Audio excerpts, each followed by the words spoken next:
오늘 하나님께서 우리에게 주신 말씀은 출애굽기 17장 1절부터 7절까지 말씀입니다.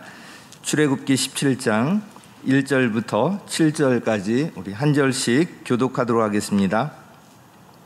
출애굽기 17장 1절부터 7절입니다.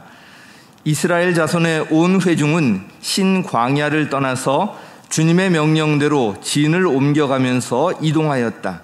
그들은 르비딤의 진을 쳤는데 거기에는 백성이 마실 물이 없었다. 백성이 모세에게 마실 물을 달라고 대들었다. 이에 모세가 당신들은 어찌하여 나에게 대드십니까? 어찌하여 주님을 시험하십니까? 하고 책망하였다. 그러나 거기에 있는 백성은 몹시 목이 말라서 모세를 원망하며 모세가 왜 그들을 이집트에서 데려왔느냐고 그들과 그들의 자식들과 그들이 먹이는 집짐승들을 목말라 죽게 할 작정이냐고 하면서 대들었다. 모세가 주님께 부르짖었다. 이 백성을 제가 어떻게 해야 합니까?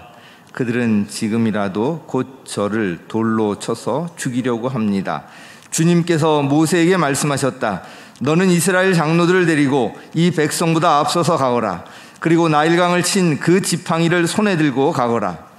이제 내가 저기 바위 위에서 너의 앞에 서겠으니 너는 그 바위를 쳐라. 그러면 거기에서 이 백성이 마실 물이 터져나올 것이다.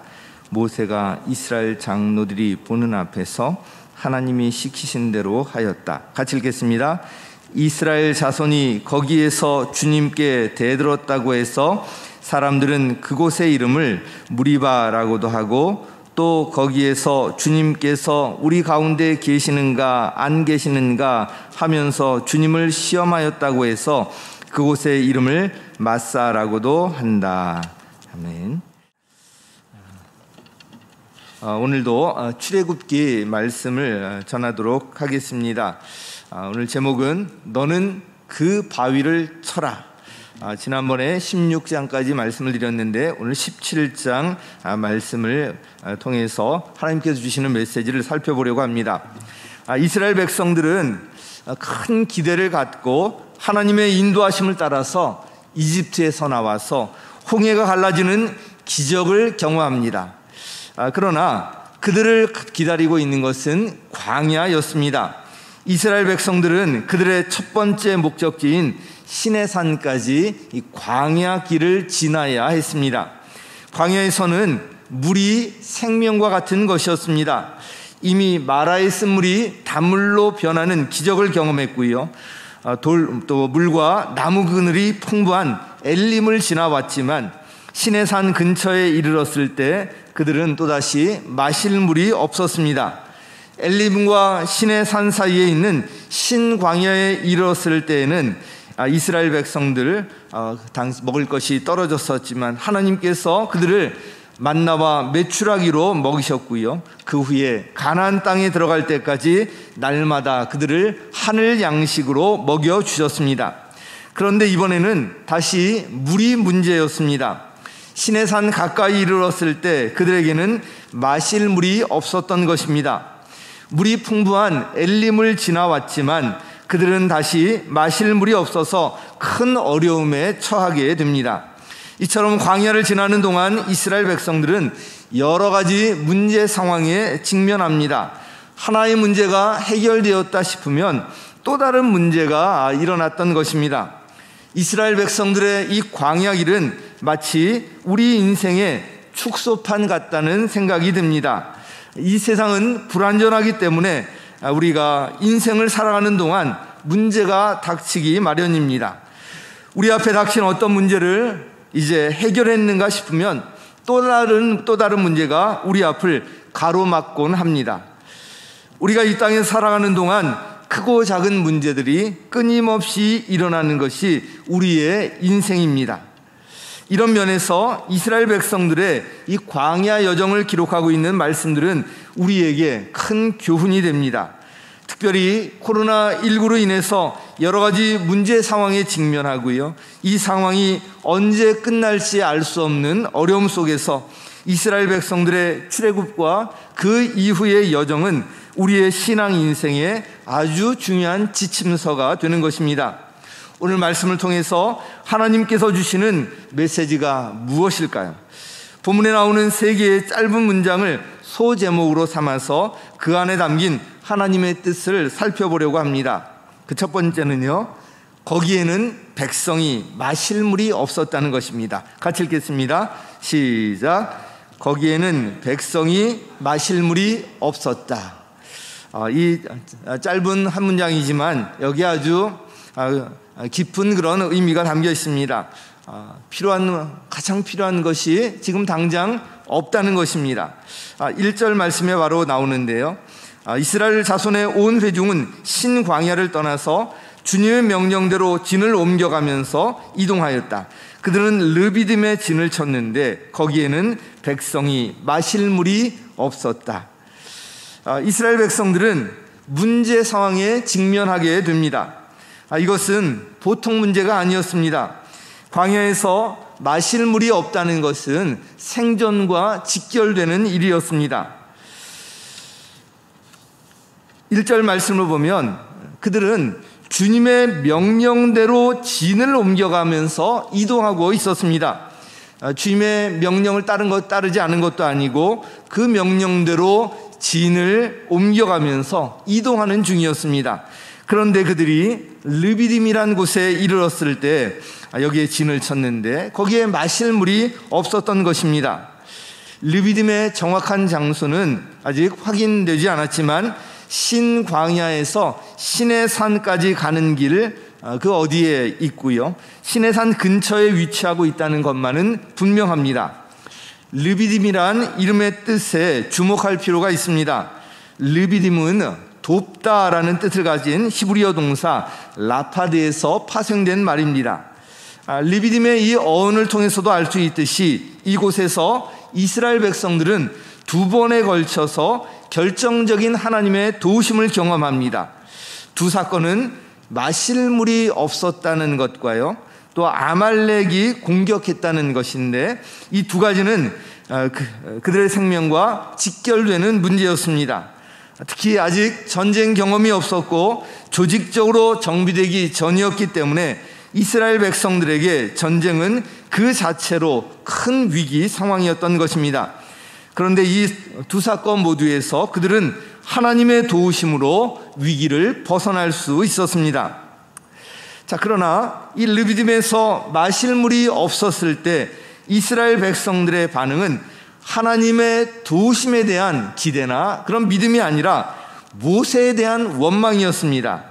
물이 없어 몹시 목이 말랐던 그들은 마실 물을 달라고 하면서 모세에게 대들었던 것입니다. 모세를 돌로 쳐서 죽이려고 한다고 모세가 느낄 정도로 그들은 모세에게 거칠게 대들었습니다. 우리 3절 말씀 함께 읽겠습니다. 시작.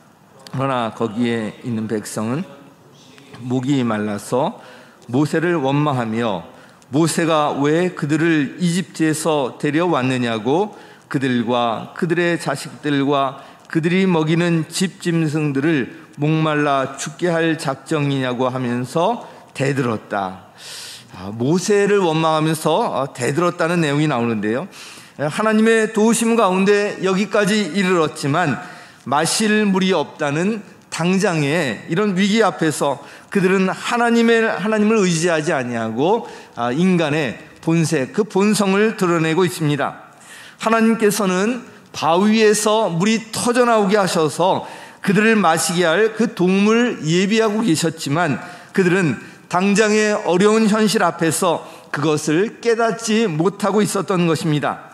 그런데 사실 그들이 모세를 원망하며 모세에게 대들었던 것은 하나님에 대한 그들의 불신의 태도를 드러내는 것이었습니다. 2절 말씀 함께 읽겠습니다. 시작. 모세에게 마실 물을 달라고 대들었다. 이에 모세가 당신들은 어찌하여 나에게 대드십니까? 어찌하여 주님을 시험하십니까? 하고 책망하였다. 거기에는 백성이 마실 물이 없었다. 이 광야에서 마실 물이 없었을 때 그들의 반응은 이 말씀처럼 원망과 불신이었는데요. 이 7절에 보면 그들의 불신의 태도를 드러내는 말이 또다시 나오는데요. 다음 항목을 통해서 이 부분을 살펴보도록 하겠습니다. 그래서 두 번째 항목은요, 주님께서 우리 가운데 계시는가 안 계시는가 하는 것입니다. 우리 같이 읽겠습니다. 시작. 주님께서 우리 가운데 계시는가 안 계시는가. 이제 광야에서 거기에 마실 물이 없었을 때 그들의 반응은 바로 이 질문 하나에 그대로 들어 있습니다. 주님께서 우리 가운데 계시는가 안 계시는가. 7절 말씀 함께 읽겠습니다. 시작.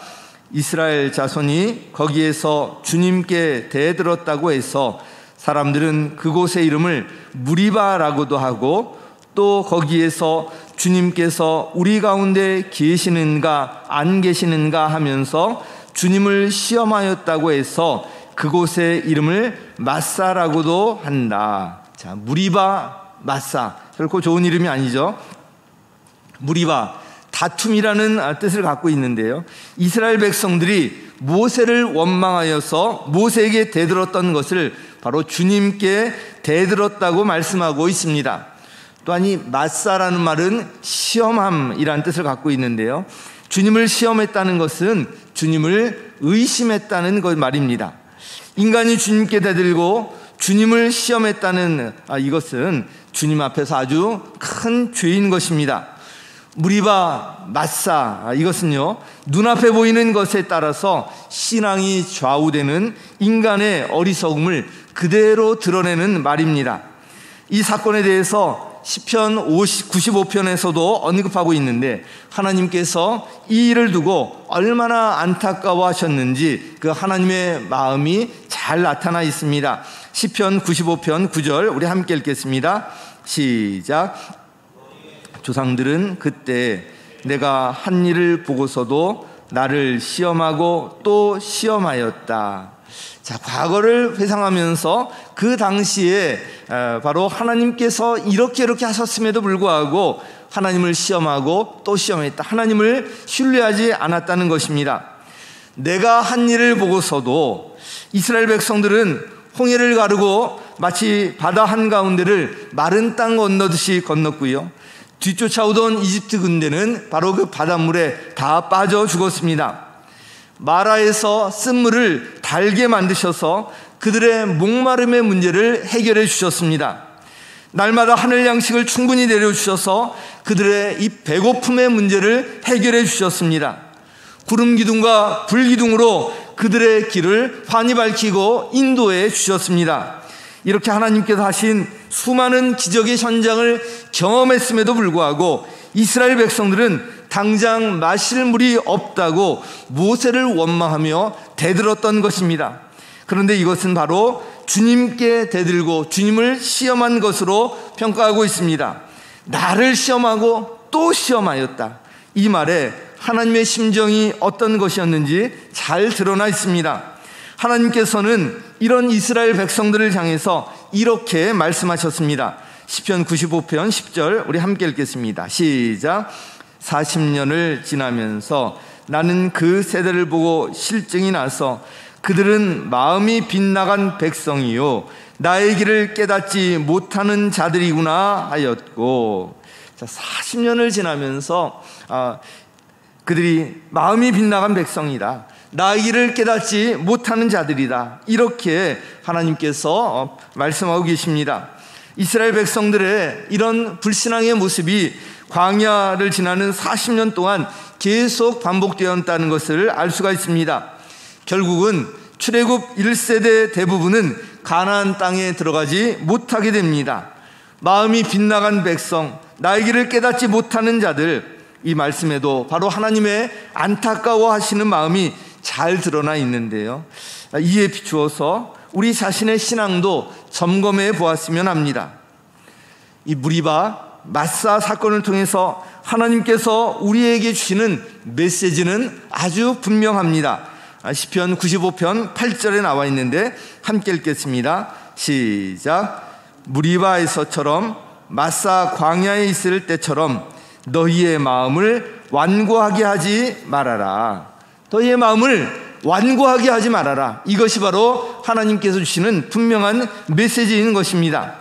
르비딤에서 마실 물이 없었을 때 이스라엘 백성들은 마음이 완고해져서 이제 대들었다는 것을 볼 수가 있습니다. 마음이 완고해져 있었던 그들은 주님께서 우리 가운데 계시는가 안 계시는가 하면서 하나님을 의심했던 것입니다. 그러나 하나님께서는 언제나 한결같은 사랑으로 우리와 함께 하십니다. 때로는 광야길을 걷게 하시지만 그것은 우리로 하여금 하나님을 더 가까이 의지하며 성숙하도록 하기 위한 훈련의 과정일 뿐이고, 그래서 광야는 영원히 머무르는 곳이 아니라 그냥 지나가는 곳일 뿐입니다. 그러므로 우리가 할 질문은 주님께서 우리 가운데 계시는가 안 계시는가, 이 질문이 아닙니다. 질문을 바꿔야 합니다. 오히려 나는 과연 주님 앞에 온전히 서 있는가 그렇지 않은가. 문제는 우리 자신에게 있는 것입니다. 질문을 바꿔야 합니다. 그래서 두 번째 항목의 소제목, 주님께서 우리 가운데 계시는가 안 계시는가, 이것은 어리석은 질문이고요. 이 질문은 나는 과연 주님 앞에서 온전히 서 있는가 그렇지 않은가, 이 질문으로 바꿔야 하는 것입니다. 마지막 세 번째 항목은 너는 그 바위를 쳐라, 이 말씀입니다. 같이 읽겠습니다. 시작. 너는 그 바위를 쳐라. 모세를 향해서 원망하면서 돌로 치려고 대드는 상황에서 모세는 절박한 심정으로 하나님께 부르짖었습니다. 이 백성을 어떻게 해야 합니까? 하나님, 이 백성을 어떻게 해야 합니까? 하나님께서는 이에 대해서 이렇게 대답하십니다. 나일강을 친 그 지팡이를 손에 들고 가거라. 그리고 그 지팡이로 바위를 쳐라. 우리 6절 말씀 상반절 먼저 읽겠습니다. 시작. 이제 내가 저기 호렙산 바위 위에서 너희 앞에 서겠으니 너는 그 바위를 쳐라. 그러면 거기에서 이 백성이 마실 물이 터져 나올 것이다. 정말 감격스러운 말씀인데요. 그런데 보면 마실 물이 없다고 하나님께 말씀드렸을 때 듣고 싶은 대답이 무엇이었겠습니까? 저기에 가면 마실 물이 있을 거야.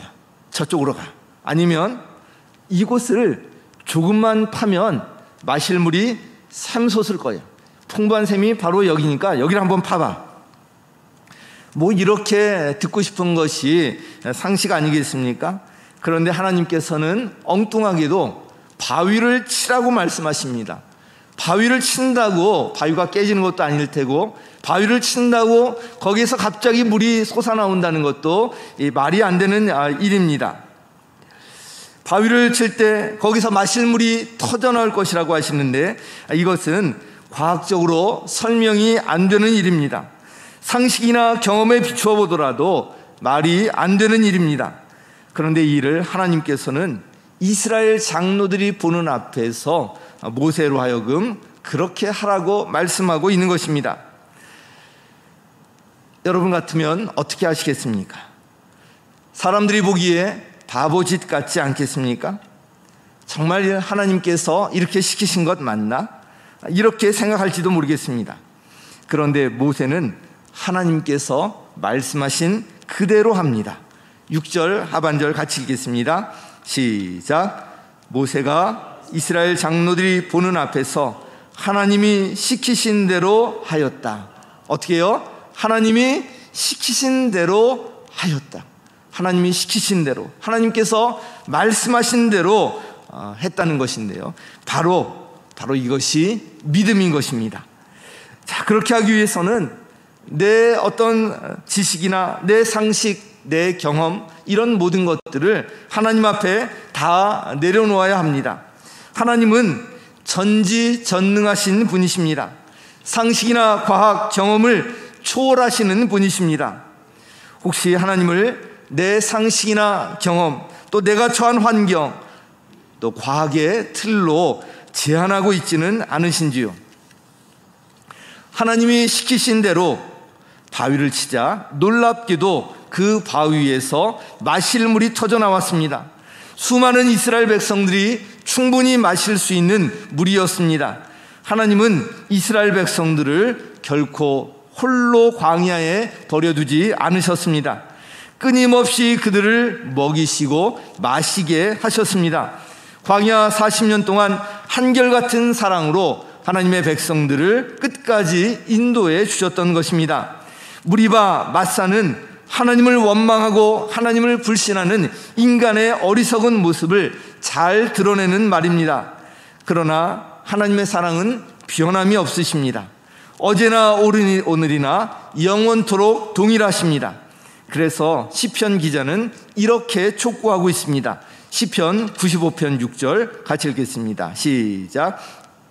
너라 우리가 엎드려 경배하자. 우리를 지으신 주님 앞에 무릎을 꿇자. 우리를 지으신 주님 앞에 무릎을 꿇고 그 주님께 경배하자는 것입니다. 모든 것을 주님 앞에 다 내려놓고 주님 앞에 무릎을 꿇자는 것입니다. 그리고 그 주님께 찬양과 경배를 올려드리라는 것입니다. 바로 그 주님께서 우리의 목자이시고 우리의 하나님이시기 때문에 그렇습니다. 우리 시편 95편 이어지는 7절 말씀 같이 읽겠습니다. 시작. 그는 우리의 하나님이시요 우리는 그가 기르시는 백성이며 그가 손수 이끄시는 양떼다. 오늘 너희는 그의 음성을 들어보아라. 자, 우리가 믿는 주님이 누구시라고요? 우리의 하나님이시고요. 우리는 그가 기르시는 백성입니다. 우리는 하나님의 기르시는 자녀인 것입니다. 우리는 하나님께서 목자가 되셔서 이끄시는 양떼인 것입니다. 그래서 이렇게 촉구합니다. 너희는 그의 음성을 들어보아라. 언제요? 오늘 너희는 그의 음성을 들어보아라. 하나님께서는 지금도 이 자리에서도 여러분들이 예배드리는 그 현장 가운데서도 말씀하고 계십니다. 주님께서는 우리의 선한 목자가 되셔서 우리를 기르시고 손수 이끌어 주십니다. 선한 목자는 양을 위해서 목숨을 버린다고 했는데 실제로 주님께서 십자가에서 그렇게 하셨습니다. 주님은 우리를 포기하지 않으시고 우리와 끝까지 함께 하시며 우리의 목자가 되어주셔서 우리를 결국 푸른 초장으로 인도해 주시는 분이십니다. 오늘 세 가지 짧은 문장과 함께 하나님께서 우리에게 주시는 메시지를 살펴보았습니다. 거기에는 마실 물이 없었다. 문제가 생겼습니다. 주님께서 우리 가운데 계시는가 안 계시는가? 이스라엘 백성들은 하나님을 의심하는 반응을 했지만 이 질문을 바꾸어야 한다고 말씀드렸습니다. 나는 과연 그 주님 앞에 온전히 서 있는가 그렇지 않은가? 너는 그 바위를 쳐라. 주님을 온전히 신뢰하며 내 상식, 내 경험, 내 지식에 그것도 과학적으로 맞지 않더라도 그것이 하나님의 말씀이기 때문에 하나님의 말씀대로 시키시는 대로 그대로 하는 것입니다. 사랑하는 성도 여러분, 지금 이 시간에도 하나님께서 저와 여러분에게 말씀하고 계십니다. 하나님 앞에 모든 것을 다 내려놓으시기 바랍니다. 혹시 하나님의 사랑을 의심하는 분 계십니까? 혹시 하나님의 존재를 의심하는 분 계십니까? 혹시 하나님의 살아계심을 의심하는 분 계십니까? 혹시 하나님의 주권을 의심하는 분 계십니까? 혹시 하나님의 도우심을 의심하는 분 계십니까? 이 모든 것 주님 앞에 다 내려놓으시기 바랍니다. 그리고 하나님과의 신뢰 관계를 회복하시기 바랍니다. 그리고 하나님의 말씀에 순종하기로 결단하시기 바랍니다. 코로나19가 장기화되면서 우리의 신앙에도 여러 가지 위협의 요소들이 도전해 오고 있습니다. 신앙생활 잘 하던 분들도 믿음이 흔들린다는 분들도 계시고요. 신앙생활 이제 막 시작하시는 분들은 이제 믿음의 단계로 나가는데 큰 장애물 역할을 하고 있습니다. 그러나 그럴수록 오늘 이 말씀을 꼭 붙드시기 바랍니다. 하나님께서는 변함없는 사랑으로 저와 여러분 한 사람 한 사람을 끝까지 사랑하시고 지키시는 분이십니다. 오늘 설교 가운데 질문을 바꿔야 한다고 말씀을 드렸습니다. 우리가 할 질문은 주님께서 우리 가운데 계시는가 안 계시는가, 이 질문이 아니라 나는 과연 주님 앞에 온전히 서 있는가 그렇지 않은가, 바로 이 질문입니다. 그리고 우리를 선한 길로 인도하시는 그 주님의 음성에 귀 기울이고 그 말씀대로 순종하는 것입니다. 너는 그 바위를 쳐라. 말도 안 되는 말씀 같지만 하나님의 말씀이시기 때문에 그 말씀대로 순종하는 거예요. 오늘 말씀을 꼭 기억하시고 하나님에 대한 이 신뢰 관계 온전히 회복하시고 하나님의 말씀에 온전히 순종을 결단하시기 바랍니다. 이런 모든 회복은 바로 예배의 회복으로 나타나게 됩니다. 우리가 그렇게 해서 집중해야 될 것, 코로나19 상황 가운데서도 가장 주의하고 집중을 기울여야 할 것이 바로 이 예배, 특별히 주일연합 예배, 이것을 정말 최선을 다해서 하나님 앞에 드리고 정말 생명처럼 여기고 지켜나가는 것입니다. 다른 때보다 더 코로나19 상황 가운데 우리가 간절히 붙들어야 될 것이 바로 이 주일연합 예배, 우리 목장 모임 모이기에 힘쓰는 일인 것입니다. 오늘 말씀을 기억하시고 주님 앞에 우리의 모든 것을 다 내려놓으시고 주님을 온전히 신뢰하시면서 우리 안에 회복되어야 될 것, 모든 것 회복하시는 역사가 저와 여러분에게 넘치시기를 예수님의 이름으로 간절히 축원합니다.